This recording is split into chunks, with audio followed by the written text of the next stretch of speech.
Hey friends, welcome back to 9 Little Aussies. My name is Chrissy and today I am talking all about Hugelkultur beds. And really just it's a form of no-dig gardening and I'm a really big fan. So I'm going to show you what I've been doing in the hopes that it might help someone out there who's wanting to start a garden. So all of the gardens basically that I started here, this was just an empty paddock and everything's sort of quieting down now in this growing season, but including these raised beds and all of the gardens along the fence lines that we started these in the early spring. And I think really my attraction to this type of gardening is twofold. Number one, we are operating on a very, very tight budget, and I do not have the ability to buy in a bunch of inputs, whether that be topsoil, mushroom compost, garden, anything really, anything. So I needed to be able to start growing food for my family without it costing an arm and a leg. And thankfully I had a little bit of experience with this in Australia and from watching some other gardening friends of ours back home in Australia. And then the more I looked into it and the more I read and researched, I realized that I really didn't need all of those expensive inputs. It is true that you can sort of get an instant garden happening a lot faster if you do spend money on those things. But if you can't, it's okay. You can, especially if you have the benefit, which I do, of a little bit of space and chickens, which are garden miracles as long as you use them in the garden appropriately, because they can also be garden menaces, but they can be garden miracle workers. So combining that with a few little simple things that really all we're doing, the focus here is building the soil, because if you have happy soil, you will have happy plants. It's just like you in your body. If you have a happy belly and the food you're eating is nourishing your body, then your organs and your limbs and your body will be happy. So it's the same kind of principle. We're just wanting to build and feed the soil for a happy garden. That's reason number one, is it's very affordable and budget friendly.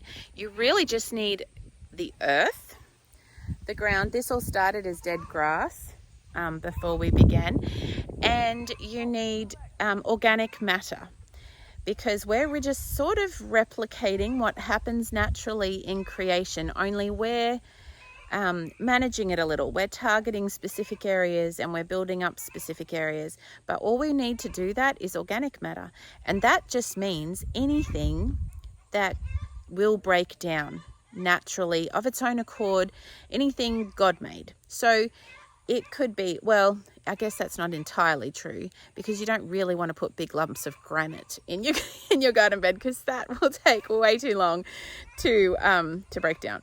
But anything like wood, bark, grass cuttings, any sort of manure, straw, we've got spent straw, and what you might put on yours might differ to what I put on mine, purely because of what's available to you. So I have built these beds with what was available to me, and that differs according to your individual circumstances and what you've got around you. Okay, so that's reason number one. Reason number two that I love this form of gardening and building garden beds is that it is just so productive. The earth and the garden love it. It is true that to get maximum benefit, you need to be patient and allow time for these things to break down. But this garden will continue to get better and better every year, rather than the reverse, which is often what happens if you're starting just with ground zero. So the second reason I love this is that the longer it goes on, the healthier this soil will get. And eventually, yes, I will need to top it up with compost. I will want to add more organic matter in over the seasons as we go. But it's really just a matter of layering on top, not having to dig anything up, not having to till the soil. in any way. There are obviously a couple of little exceptions. I lightly till like I did for the potatoes, but pretty much other than that, there's no need. So the level of soil fertility when you use a Hugelkultur garden and when you build with a layering method, I've heard it called lasagna gardening as well. Like there's different, I think there's a lot of different terms maybe that people use, and it's really the same principle, and that is building a lot of organic matter in that will slowly break down over time and feed the soil. Okay, so as I mentioned before, this is where I'm going to put this a Hugelkultur bed. Got our friend Case in here, he's helping, and hubby is going to help. So we're going to move the tin, and one of the things I really love about this is when you look at the way the earth works in creation, we don't have to buy in a bunch of expensive inputs. Like God's already got the plan. He knows, the earth knows how to grow things. And if we can just help it along with a few little basic inputs that don't cost anything, it's amazing what you can achieve in a garden.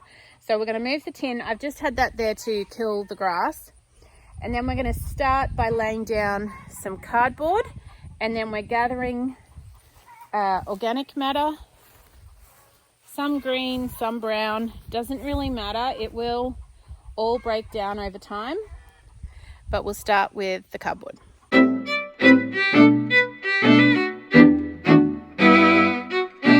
We have moved the tin and you can see it started to kill the grass. Another jolly fire ant nest, I don't know if you can see that. So I'm pruning back the zinnias that have just grown wild here, and we're gathering our materials. So we have cardboard. I won't be using the coloured cardboard, just the brown. We have some organic matter, both brown and green. I'm using some of the old okra that we've just cut out of the garden.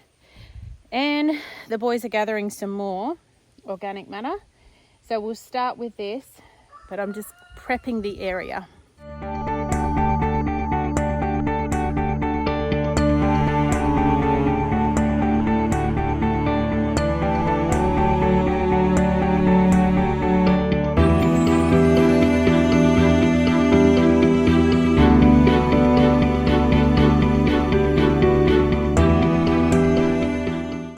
Sort of mowed the edges, cleared out the plants on the side, and we're ready to lay down our cardboard.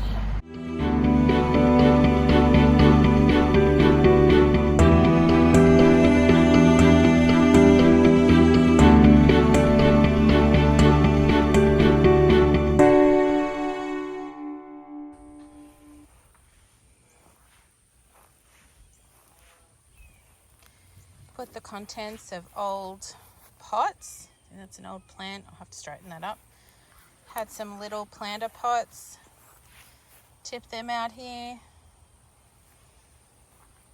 Picked sticks up from under the oak tree, cuttings off branches, all the spent okra, just anything really. A bunch of little fibre pots that were left from spring.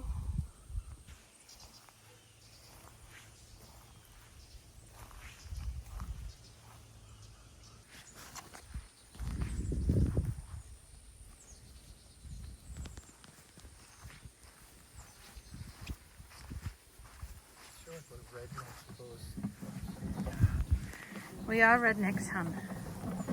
Not my intention. Aussie rednecks.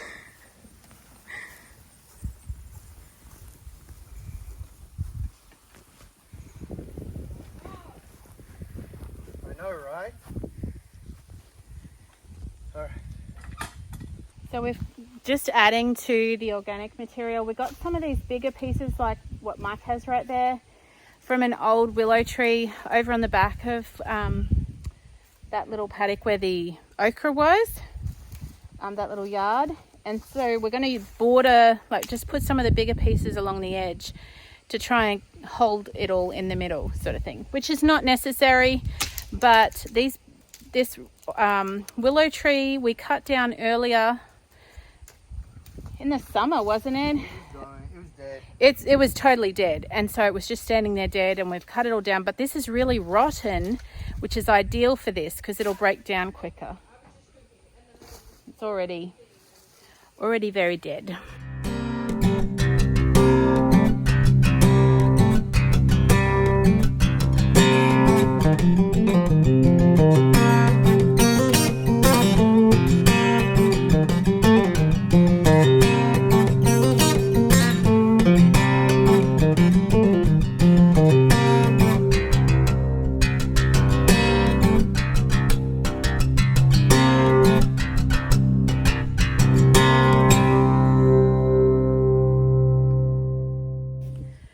Okay, so the next layer, so our garden bed's in there. We're just going to load it up with this old spent hay. Now, we put this here months ago. We carted it from our friend's farm down the road. They have an organic farm just down the road. And it's just spent hay. So it's hay, leftover bits and pieces with manure and all kinds of goodness in it. So, and it's been sitting here growing weeds. It goes all the way along to the compost, and it's now a home to sweet potatoes and tomatoes and a bunch of weeds. But underneath is just this really good hay and manure. So that would be perfect organic matter to go on top of all of the sticks and logs and other things we've got there before we put the soil on top. So this is not a necessity. Like, really, this is just a matter of finding what resources you have, what organic matter you have that you can build up the levels of your Hugelkultur bed. Now, the advantage of this is the manure will be an awesome source of nitrogen, which will help break down all of that organic matter. The urine in it will help, and being hay and straw, it's going to break down pretty quickly as opposed to the logs. Well, and it's full of activity too. I can see heaps of good bugs. Okay, good. It's sat there long enough, it's probably already starting to break down. Oh yeah, I mean, it's some good stuff. Yeah.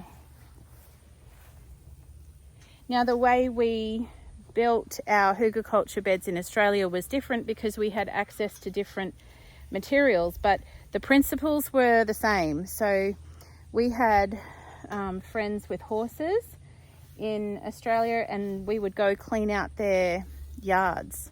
And so it was straw, hay, manure, and we didn't have a very big yard, but we would trim existing trees and shrubbery and use that to put down. We didn't have as much of the big dead logs as we do now. We just trimmed what we had, and a lot of that was green hay in Clermont.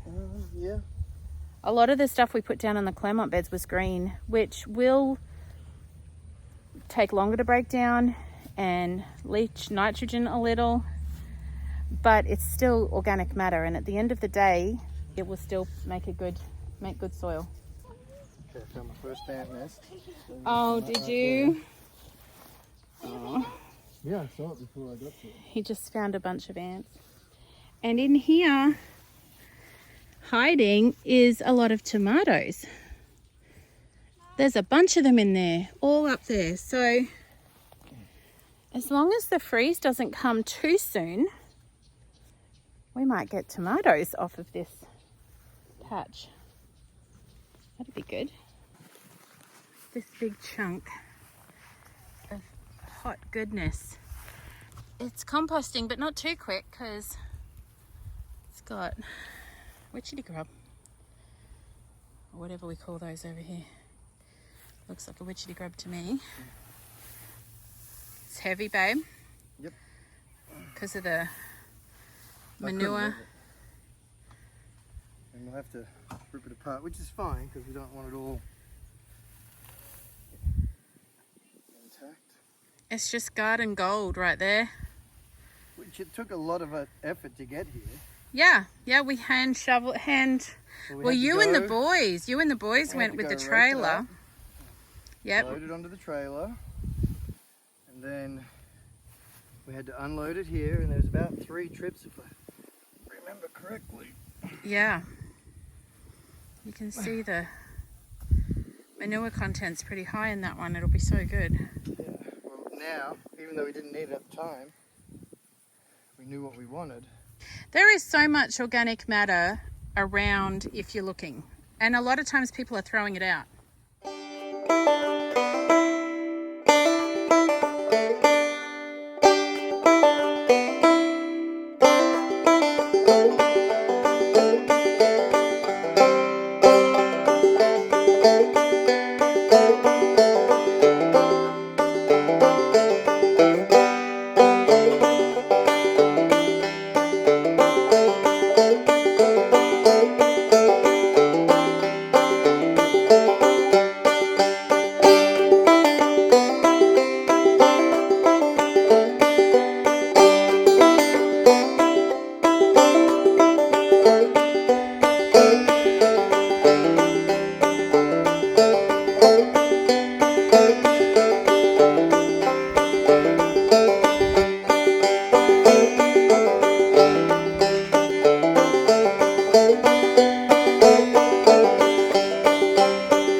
Has a good layer now. We were stomping on them, but we were not trying to compact it, just trying to break some of the twigs down that were sticking up so we could see where the hollow spots were to fill more with more straw.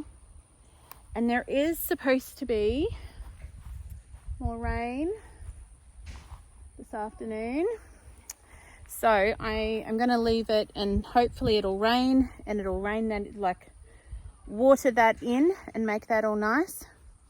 And then we'll do a final layer. Well, it's actually the second to the final layer of soil on top of this.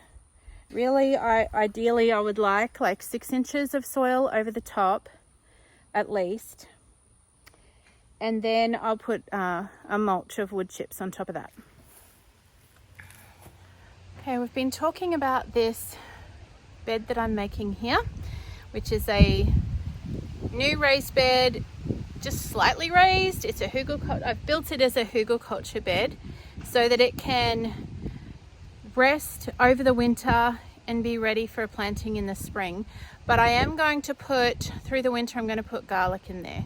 So I'm almost done with it. I'm just going to put another layer of topsoil and see if we're almost there.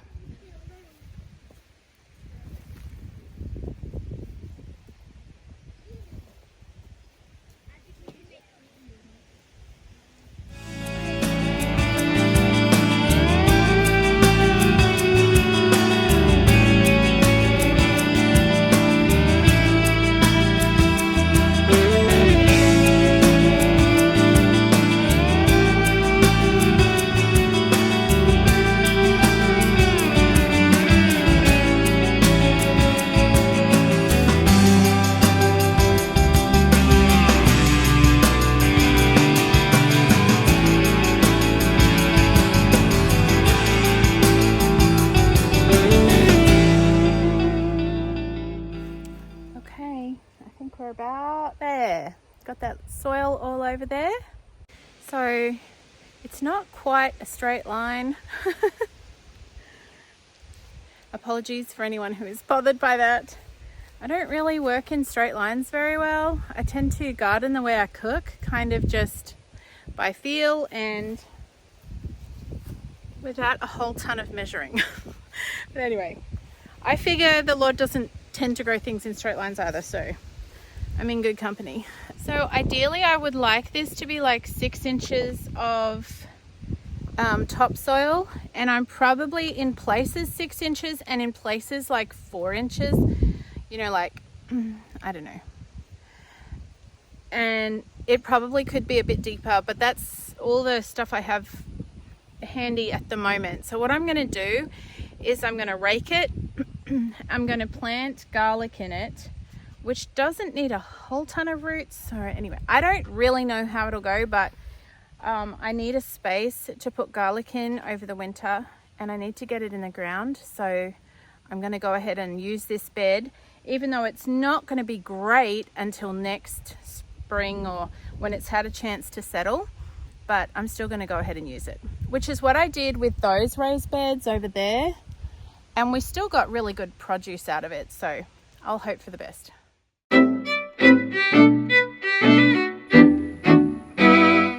Okay, I couldn't find my rake, so I've been using this, but it works pretty good to kind of flatten out a little bit along through here. So really, this bed is just gathering whatever organic materials you can find that you have accessible. If you can add some nitrogen by way of like the straw we used that was full of manure, that's perfect. But at the end of the day, it really doesn't even matter if you don't have that. Any layering of organic material building up, whether it's logs, fallen branches, garden clippings, chicken scratchings, like anything, and then you layer it up, and then put topsoil. I'm going to plant into this and then put a layer of wood chips over the top. And that's all you got to do. Like, it's so basic.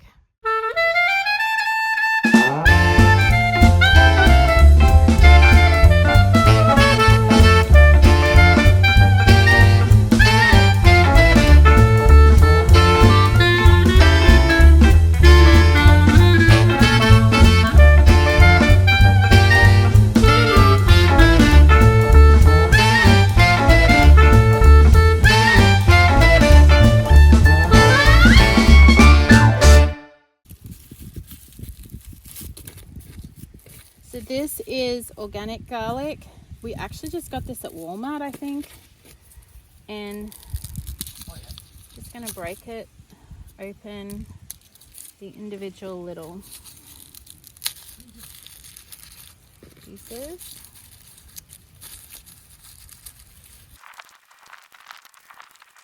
Okay. Just took it all apart. Dad, that's the last one. All right, so we've pulled all of this garlic apart. Yeah, baby. Yeah, do you need help getting that one apart? Let me see. He's got to take this bottom root bit off, and then he'll come apart more easily. I got it. You got it? I'm getting all the ones that we haven't got apart. So we're going to plant them. Now look, see this bit down here, kids? See this bit? Yeah. Whoopsie, where is it? That's where the roots grow, so we need to plant it this way with the root part down in the ground. Like right there? Is it so? Yes, that's the root part. So like and see how this has the pointy, see how this is pointy? Yeah. The pointy bit goes up. Okay, up towards the sun. Because look, see how this one's already starting to sprout. Do you see I want that? to plant this one. Well, that's fine, but they're all going to sprout. But we need them to be about 6 inches apart, and just below, look, just so they're just below the surface.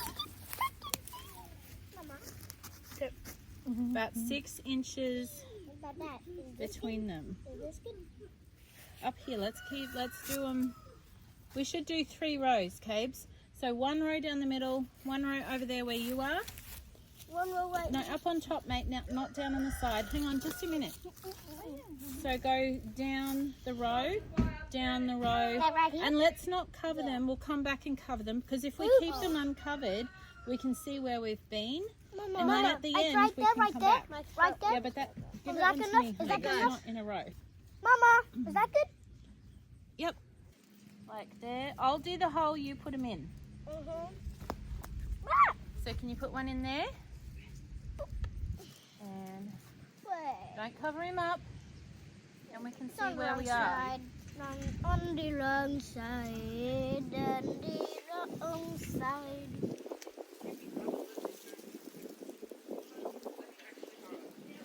Mama, I'm doing, where is it? Okay, this one. Put it in there. Yep.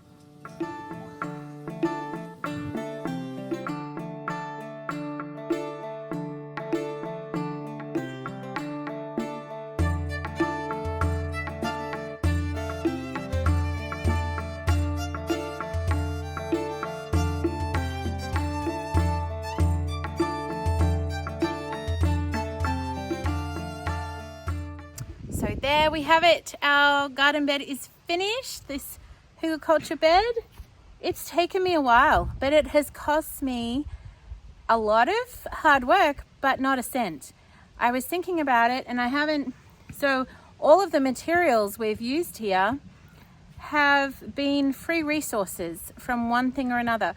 We have had to work hard, and it has taken a period of weeks and months even, really, if I go back to when we collected the resources.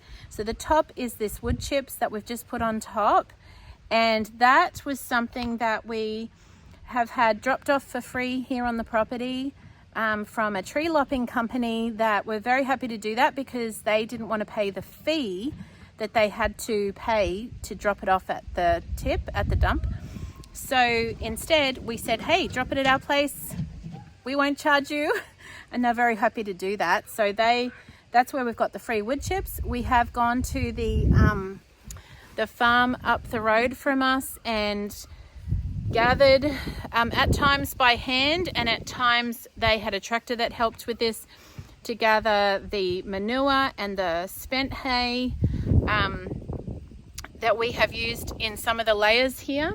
So what else have we got in here? So we've got the spent hay, all of the wood that and the organic matter that we did the bottom layers with, that was all just from lying around the property. So we've got the old willow tree branches that were on the property, oak branches that have fallen, weeds I've pulled out of the garden, okra when it came out of the ground, we laid it down here, cut flowers we laid down there, like really just any organic matter, spent pots, like the pots I put down there when I emptied them out.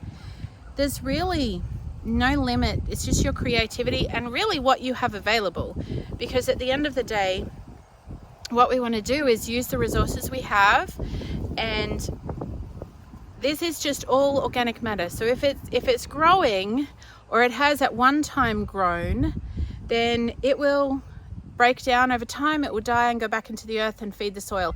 And that's really what this is about, is building soil with organic matter, so that in future seasons we can have a good garden.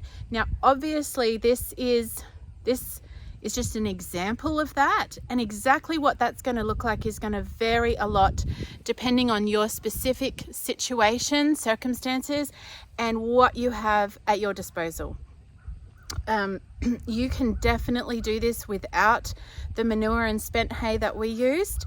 That's just something we had at the farm up the road right near us, so it was easy for us to use that, and it's definitely beneficial to have manure in the garden.